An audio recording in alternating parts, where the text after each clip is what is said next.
Hi, everyone. My name is Hallie Warner. I am the Chief of Staff at Adam Hergenrother Companies, and I am incredibly excited to be joining all of you today at the Future Assistant Conference to talk about growth.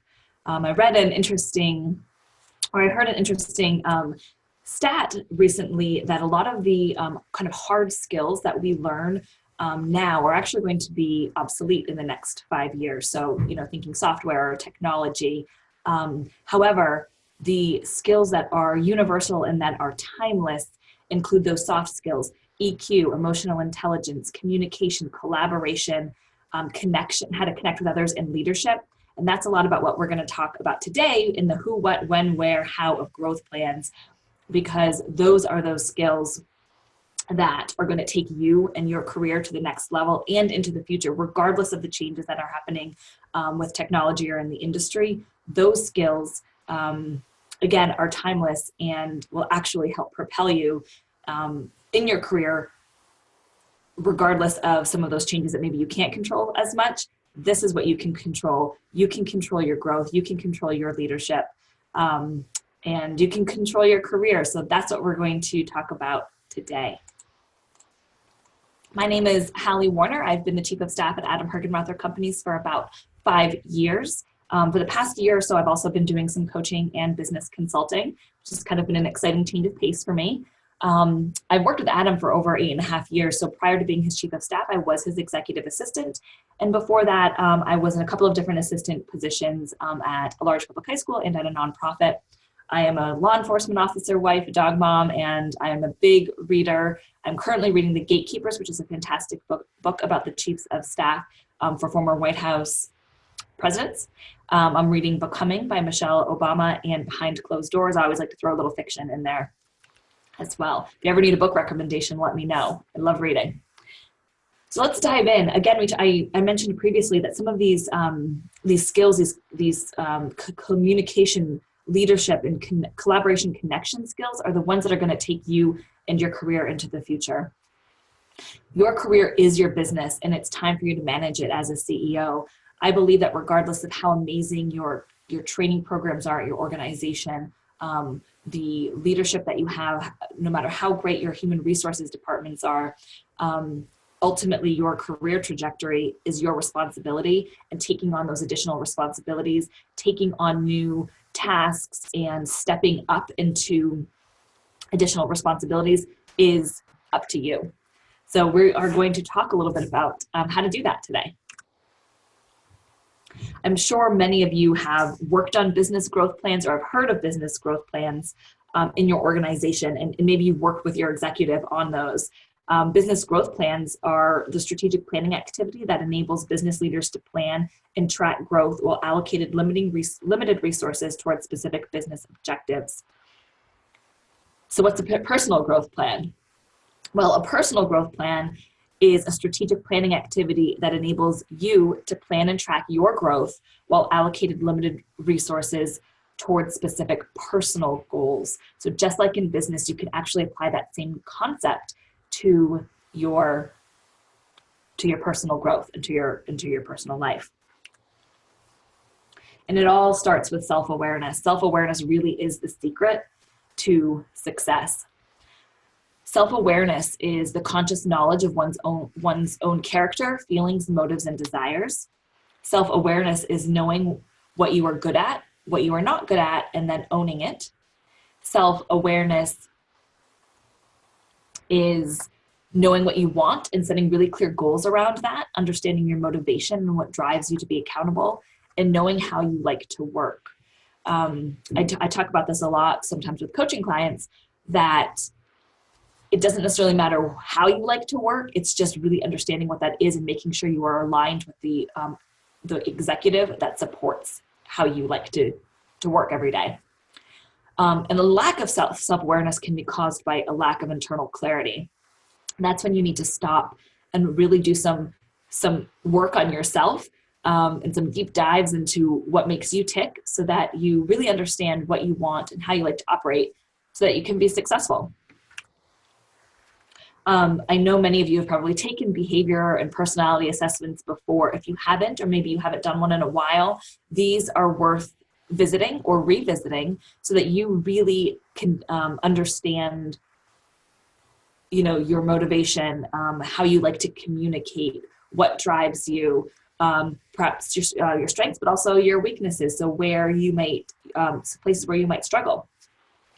A couple of these are some free options. The DISC profile, there's lots of free options of that out there.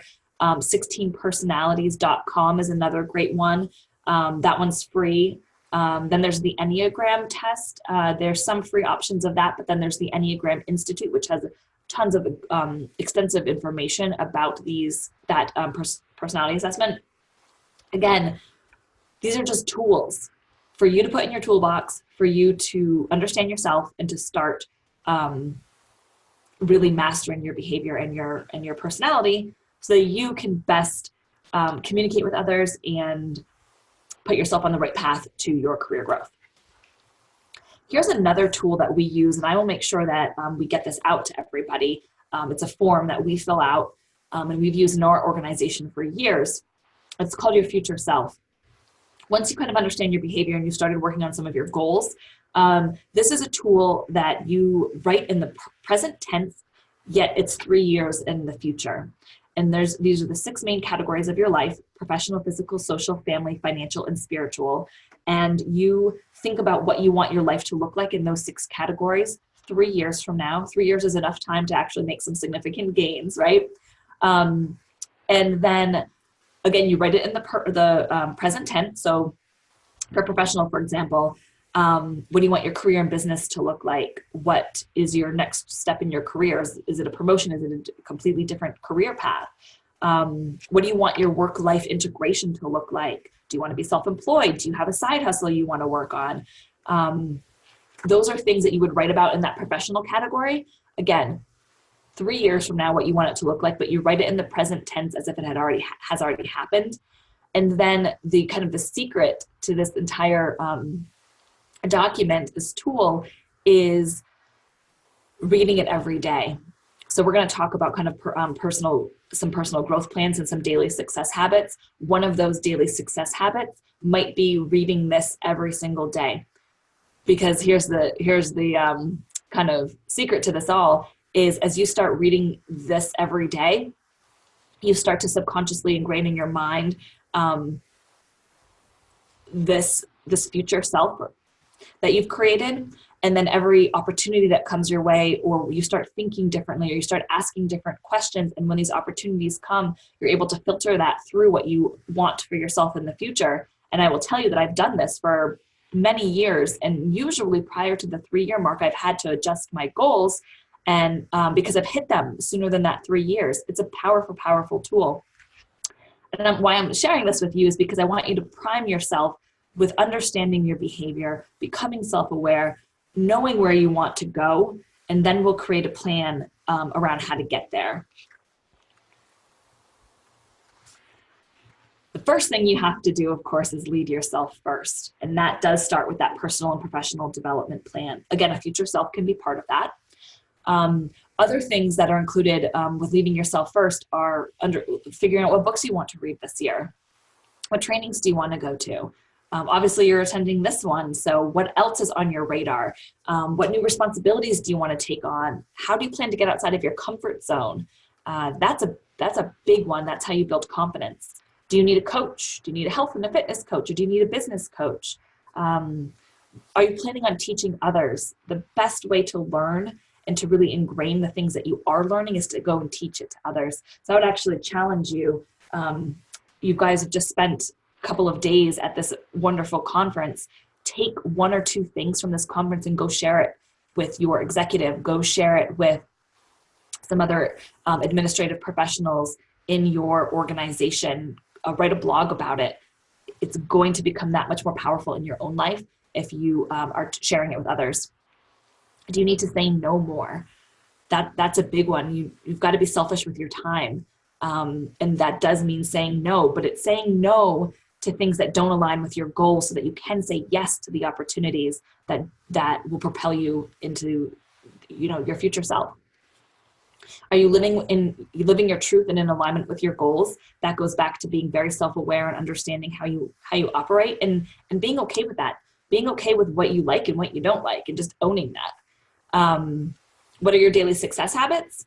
And then critical with leading yourself first is just stepping up into those opportunities, standing up for what you want and what you want your life to look like, and being seen.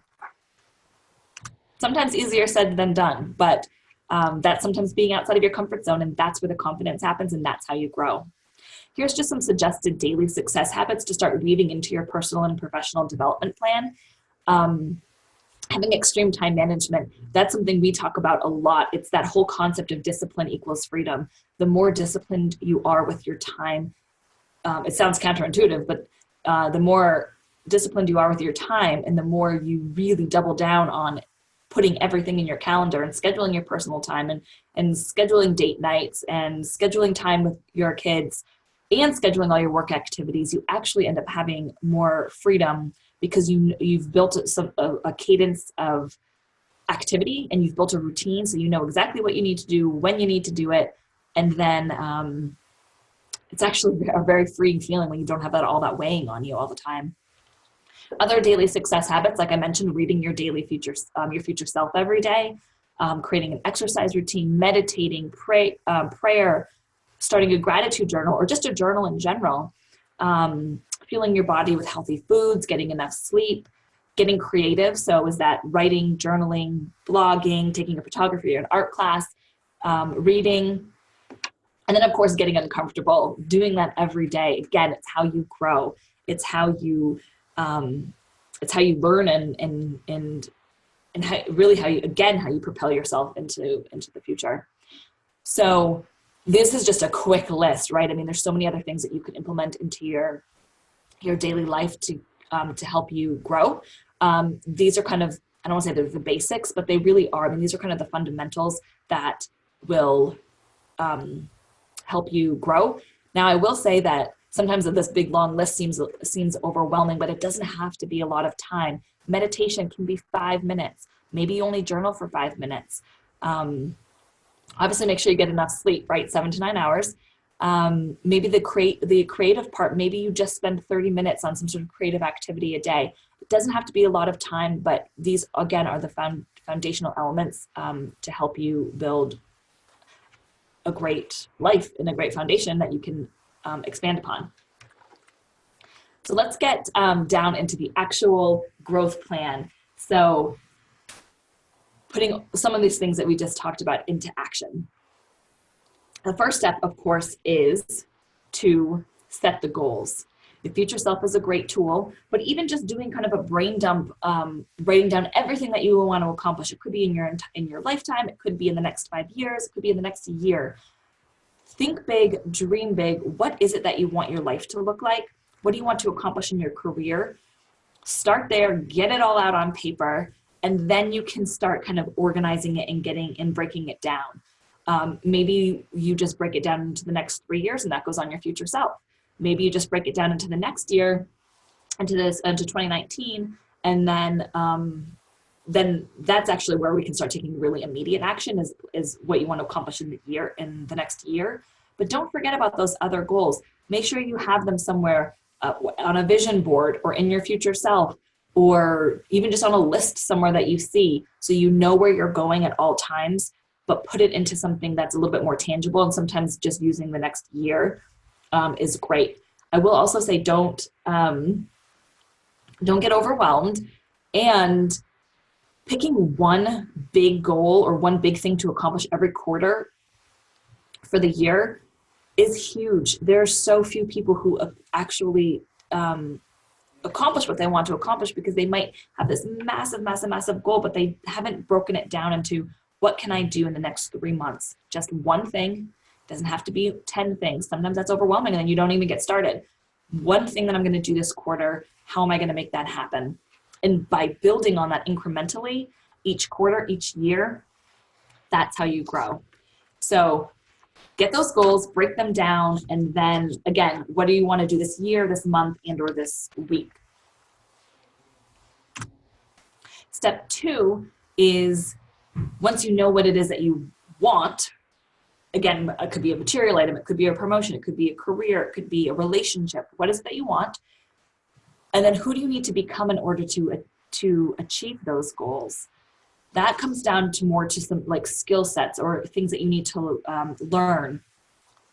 What areas do you need to improve on in your life to hit those goals? Maybe it's relationships, or maybe it's a specific skill set to build your leadership skills in your career. What do you need to learn? And then what are those skills that you need to hone in order to achieve those goals? I'll give you kind of a quick example from what I'm working on this year.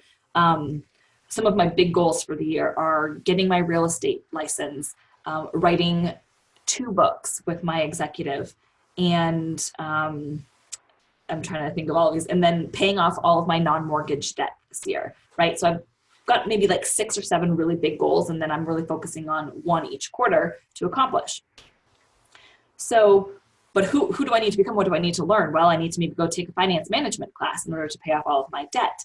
I need to go take an entire licensing course and get trained in real estate.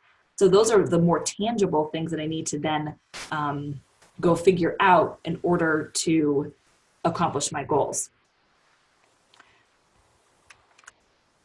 Step 3 is then taking those items and creating actionable and measurable steps to achieve them. So you have your goals, your big goals. You know who you need, who you want to become, or who you need to become in order to hit them. Sometimes that just means, you know, what do you need? What do you need to learn? What do you need to change? What habits do you need to put into your life? Here's another example. Is one of my big goals is to lose weight and create a more healthy and sustainable lifestyle. Well, then I need to become a healthy and fit person by creating different habits in my life. So that's who I need to become in order to hit that goal. And then the action that I can take around that is creating standards. How many days a week am I going to work out? How often am I going to eat out? Maybe it's just once a week instead of 5 times a week. It's creating those standards in your life around what you want. And that, again, that can be in any area of your life. How many books do you want to read this year? How many training events are you going to? How many date nights are you going on each year? How many vacations are you going on? Everything needs to be tied to a number. That's the one thing I want you to take away from this step is you can have a million different things that you need to do, but they've got to be measurable. It's easy. So like writing is one of my goals, right? It's easy. It's kind of abstract, right? I want to write more. Well, what does that actually mean? How do I want to realize that growth? And then I determined that the action would be through my blog. But then I have to take that one step further and then actually put a number to it. I can say, oh, I'm just going to work on my blog. That's nothing, I can't act on that. That's not measurable. So break it down, and I want to write 52 blogs a year, and that means they will happen once a week. And then step 4, then I can schedule it. But if I don't have that number and I don't have that tangible standard, how am I going to achieve that goal? So step 4 is scheduling everything. Once you have what you want, your goals, what you want to learn, or the steps that you need to take, put a number to it, and then put all of those activities, events, trainings, vacation, like if you've got a goal to go on a couple of vacations, put all of that stuff into your calendar, including the deadlines. When it's scheduled, it's real. I know by talking to a lot of people, vacation is one of the things that comes up most often. I'd love to be able to take 2 vacations this year. Okay, awesome. Why wouldn't you take those vacations, or why couldn't you take those vacations? It's all about breaking down that goal. In fact, by not scheduling it, you're really subconsciously telling yourself that you either don't have the time to do it or you won't have the money to do it. And I would say, put that on the calendar, and it doesn't necessarily mean you need to know exactly where you're going, but block out the time. So 1, then you already have the time. It's going to happen because it's in your calendar. Don't schedule over it. And then 2, now that it's in your calendar, you can actually work towards that goal. Does it mean that you need to plan it? Okay, great. Figure out where you want to go, who you're going to go with, and how much it's going to cost. Again, when you have it in your calendar on a specific date and time, your choices and your decisions that you make are going to lead you to that goal. It makes it almost inevitable that it's going to happen. Specifically with the cost, right? I mean, some people don't schedule vacation because they say, I don't know if I can afford it. And I would say, If you figure out how much it is, you will figure out a way to make it happen. Do you need to, cut some expenses? Do you need to take on a little side project to get you there? There's always a way to make it happen if you are clear on your goal and you have an actionable and a measurable step to make it happen, and if it's in your calendar. And then once all of these steps are taken, kind of step 5 is grow.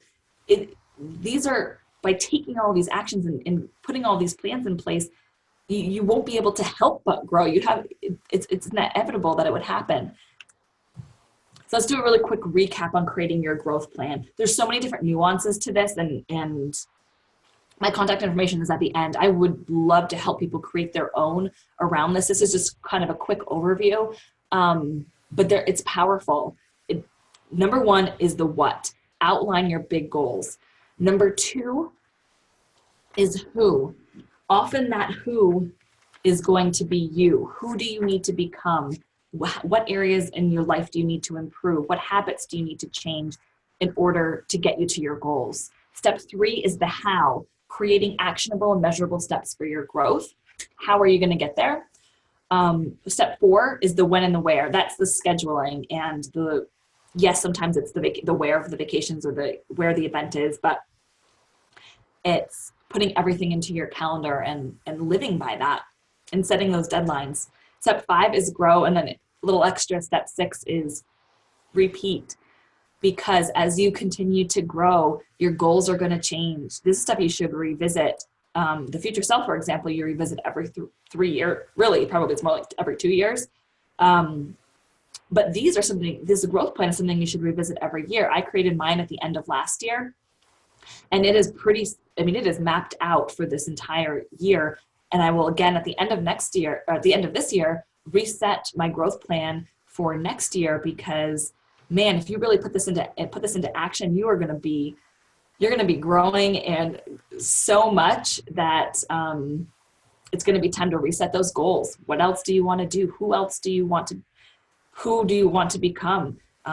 What else do you want to accomplish? And who do you want to bring along with you on that journey? Again, here's some of my contact information. I would love to see people's growth plans, know what they've got coming up for the year, and email me anytime to share with me what you're working on. And again, I'd be happy to map out a growth plan with you. I've had several people email me already and really dived into exactly what their goals are and the steps that they need to take in order to get there.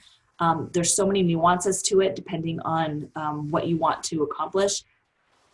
But either way, it's all about growth. And I believe that regardless of what happens in the industry with the future of assistance, it's actually an incredibly exciting time. There's massive opportunity, and it's the individuals who work on themselves and work on leading themselves first and continuing to level up their leadership and their communication, and kind of their emotional intelligence and their change management skills that are going to not just survive in this changing industry, in this changing economy that we're in, this changing world we're in, but they are going to thrive. And it is it's an exciting thing to be a part of. It's an exciting thing to watch.